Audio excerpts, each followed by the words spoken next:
దైవభక్తి మంచిదేనా? భక్తి అంటే శ్రద్ధ, నిష్ఠ, అర్పణ అనే అర్థాలున్నాయి.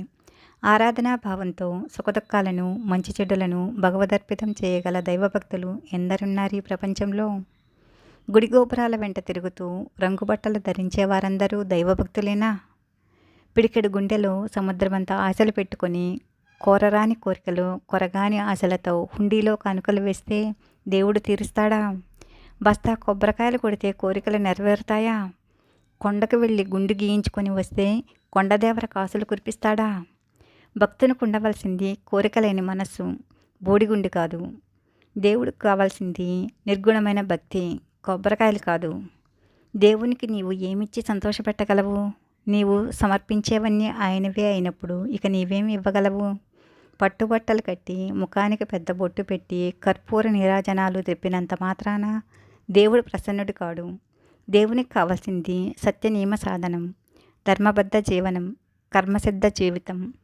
దేవుని గ్రహించటానికి, దేవుని దర్శించటానికి ఇవి చాలు, ఇంకేమీ అక్కర్లేదు. దేవుడంటే కానుకలు పారేస్తే కోరికలు తీర్చేవాడా?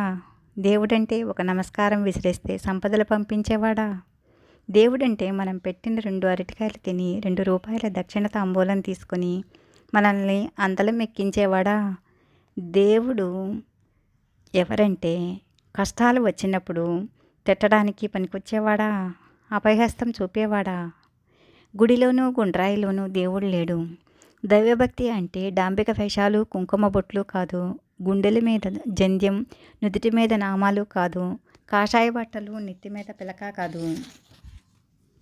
ప్రియమృదు భాషణం, అహింస, పరోపకారం, సదాలోచన, నిస్వార్థ బుద్ధి, సమదృష్టి, సదాచారం, సౌశీల్యం, శాంతి జీవనం. వీటితో భగవంతుని పూజిస్తే అది దైవభక్తి. అప్పుడు దైవమే నీలోకి వస్తాడు. నీవు చేస్తున్న ప్రతి పనికి విజయం సిద్ధిస్తుంది. జీవితాన్ని భగవదర్పితం చేసిన వారికి దుఃఖమే ఉండదు. కలతలు, కన్నీళ్లు దగ్గరకు రావు. కోరికలన్నీ నశించిపోతాయి. మరి దైవభక్తి మంచిదే కదా.